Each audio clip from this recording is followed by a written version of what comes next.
Hello दोस्तों, स्वागत है आपका मेरे YouTube channel DVM education point पर।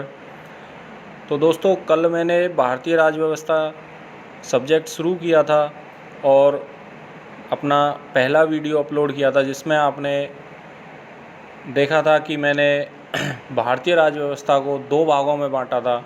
1947 से पहले की राज्य व्यवस्था और 1947 से बाद की राज्य व्यवस्था। तो कल मैंने 1947 से पहले की राज्य व्यवस्था का पहला भाग पूरा कर दिया था। तो आइए आगे चलते हैं। तो दोस्तों, कल मैंने आपको कंपनी प्रशासन के बारे में बताया था, तो आज हम शुरू करते हैं क्राउन प्रशासन। दोस्तों, क्राउन प्रशासन का मतलब है कि भारत सरकार का शासन पूरी तरह से ब्रिटिश शासन के हाथ में चले जाना, यानी क्राउन प्रशासन अब पूरी तरह से ब्रिटिश प्रशासन ही हो गया था।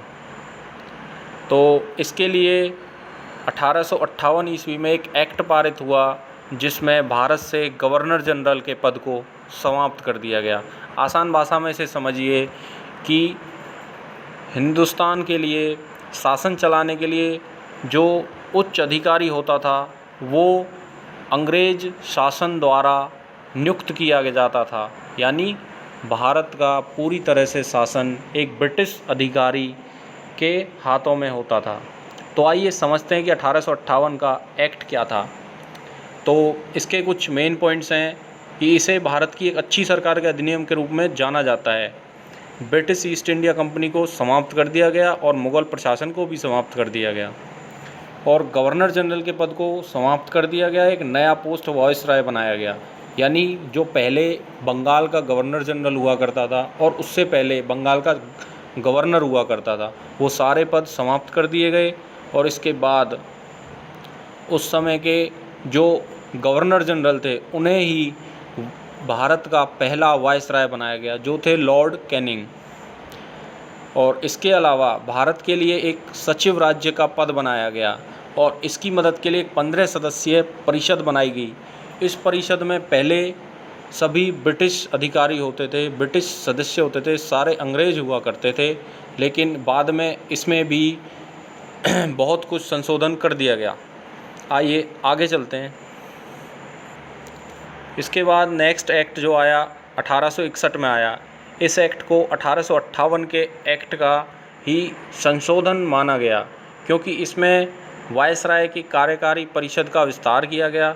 वही जो 1858 में एक्ट बनाया गया था, और उसी में जो जो अहम बिंदु थे उन्हीं को ध्यान में रखकर उन्हीं को संशोधित किया गया, जिसमें लॉर्ड कैनिंग ने भारत की जो प्रेसिडेंसी हुआ करती थी उस समय की, उन्हीं में से अपनी जो कार्यकारी परिषद थी उनके सदस्य उन्होंने नियुक्त किए। उन्हीं गैर सरकारी सदस्यों के रूप में कुछ भारतीयों को नियुक्त किया गया, लेकिन वो सारे कुछ प्रेसिडेंसी के राजा हुआ करते थे। और उस समय बंगाल के लिए नई विधान परिषदें 1862 में बनाई, और उत्तर पश्चिमी सीमा प्रांत और पंजाब 3 नई विधान परिषदें बनाई। आगे चलते हैं।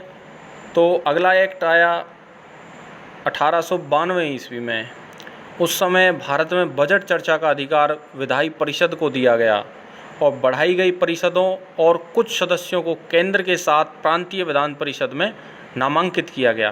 पहली बार हिंदुस्तान का बजट हिंदुस्तान में बनने की चर्चा शुरू हुई, और इससे पहले भारत का बजट ब्रिटिश सरकार बनाती थी, जो इंग्लैंड में पेश होता था।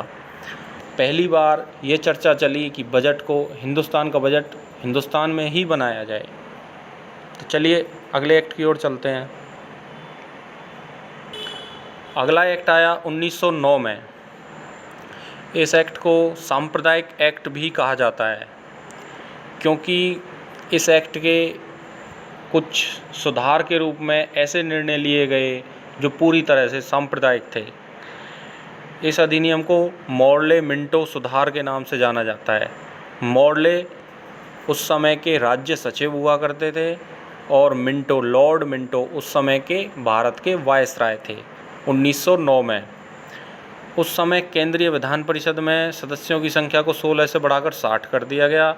सत्येंद्र प्रसाद सिन्हा को वायसराय की कार्यकारी परिषद के लिए कानून सदस्य के रूप में नामांकित किया गया। वो पहले भारतीय थे जो वायसराय की कार्यकारी परिषद में एज ए कानून सदस्य के रूप में नामांकित हुए। मैंने आपको पहले बताया था कि ये एक्ट पूरी तरह से सांप्रदायिक था, यानी इसमें सांप्रदायिक मतदाता पेश किया गया था। मुस्लिमों को अपने प्रतिनिधियों का चुनाव करने के लिए एक अलग प्रतिनिधित्व दिया गया। तो ये प्रश्न भी बहुत इम्पोर्टेंट होता है जीके में कि मिंटो मॉर्ले एक्ट को सांप्रदायिक क्यों कहा जाता है, क्योंकि इसमें मुस्लिमों के लिए अलग चुनाव कराने के लिए अलग प्रतिनिधित्व किया गया। चलिए आगे चलते हैं। अगला एक्ट है भारत सरकार अधिनियम 1919। यह अधिनियम मॉन्टेग चेम्सफोर्ड सुधार के नाम से जाना जाता है। मॉन्टेग उस समय के राज्य सचिव हुआ करते थे और चेम्सफोर्ड, लॉर्ड चेम्सफोर्ड 1919 में भारत के वायसराय थे। इस एक्ट को 1921 में लागू किया गया। इस एक्ट का मेन उद्देश्य ये था कि केंद्र और राज्य के बीच में हस्तक्षेप को कम किया जाए, यानी प्रांत को यानी राज्यों को बहुत सारी ऐसी शक्तियाँ प्रदान की गई जिसमें केंद्र को बहुत ही कम नियंत्रण था, यानी द्विसदन की व्यवस्था की गई। इसमें सबसे मेन पॉइंट यही है कि द्विसदन और प्रत्यक्ष चुनाव कराने की व्यवस्था की गई। चलिए आगे चलते हैं।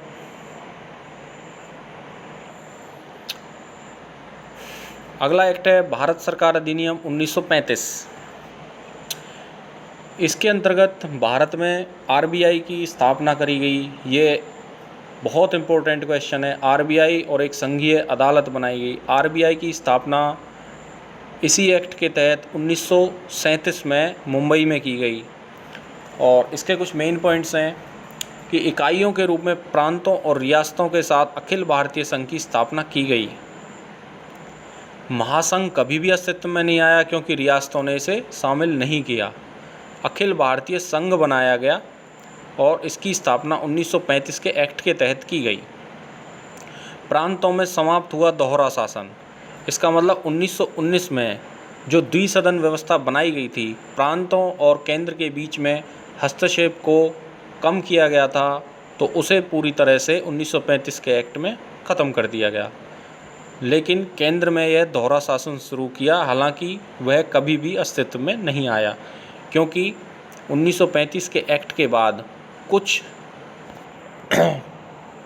उसके कुछ बिंदुओं पर अमल हो पाया और कुछ बिंदुओं पर अमल नहीं हो पाया। साथ ही साथ कुछ उदास वर्ग थे जिनके लिए अलग अलग मतदाताओं के साथ साथ अलग अलग प्रांतों में द्विसदन भी शुरू किया गया, जो आज भी देखने को मिलता है। हमारे आज भी भारत देश में 6 से 7 प्रांतों में आज भी द्विसदन व्यवस्था है, जो 1935 के एक्ट के द्वारा ही पारित की गई थी।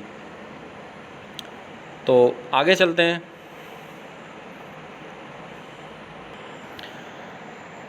तो दोस्तों, अब धीरे धीरे हम भारतीय स्वतंत्रता अधिनियम 1947 के एक्ट की तरफ बढ़ चुके हैं। यह एक्ट विभाजन योजना या माउंटबेटन योजना के नाम से जाना जाता है। माउंटबेटन उस समय के वायसराय थे, लॉर्ड माउंटबेटन, जिन्होंने 3 जून 1947 को देश के विभाजन और आठवीं योजना 20 फरवरी 1947 को देश को स्वतंत्रता प्रदान करने के लिए प्रभाव देना था। यानी सबसे पहले विभाजन योजना को लॉर्ड माउंटबेटन ने ही पेश किया था। तो इसके तहत स्वतंत्रता अधिनियम में जो मेन बिंदु थे, उसमें भारत और पाकिस्तान के 2 स्वतंत्र आधिकारिक रूप से निर्मित राष्ट्र बनाए गए, ब्रिटिश शासन पूरी तरह से समाप्त हो गया और अपने स्वतंत्र संविधानों को तैयार करने के लिए 2 स्वतंत्र राष्ट्रों के घटक विधानसभा को अधिकृत किए गए। तो 1947 का एक्ट बहुत महत्वपूर्ण एक्ट था। इसके तहत भारत को 2 मुल्कों में बांट दिया गया और दोनों को अपनी अपनी संविधान सभा गठन करने का आदेश दिया गया, जिसमें भारत और पाकिस्तान दोनों ने अपने अलग अलग संविधान तैयार किए और उसके अलग अलग सदस्य थे, जिसके बारे में मैं आपको आने वाले वीडियोज़ में बताऊंगा। तो आगे वो डिस्कस करेंगे। अब इसमें एक बिंदु है, भारतीय स्वतंत्रता विधेयक को 18 जुलाई 1947 को शाही सहमति मिली, यानी भारतीय स्वतंत्रता अधिनियम को भारतीयों द्वारा 18 जुलाई को पूरी तरह से स्वीकार कर लिया गया, यानी भारतीयों ने उसे स्वीकार कर लिया। तो आगे हम कल की वीडियो में 1947 यानी इंडिपेंडेंस से पहले का जो हिस्टोरिकल बैकग्राउंड मैंने आपको 2 वीडियोज़ में बताया है, उसके MCQs यानी मल्टीपल चॉइस क्वेश्चंस हम देखेंगे नेक्स्ट वीडियो में। तो दोस्तों, उससे पहले आप DVM एजुकेशन पॉइंट चैनल को सब्सक्राइब कर लें ताकि आप हमारे चैनल से जुड़े रहें। ओके, तो नेक्स्ट वीडियो के लिए आप सब्सक्राइब ज़रूर करें। Thank you.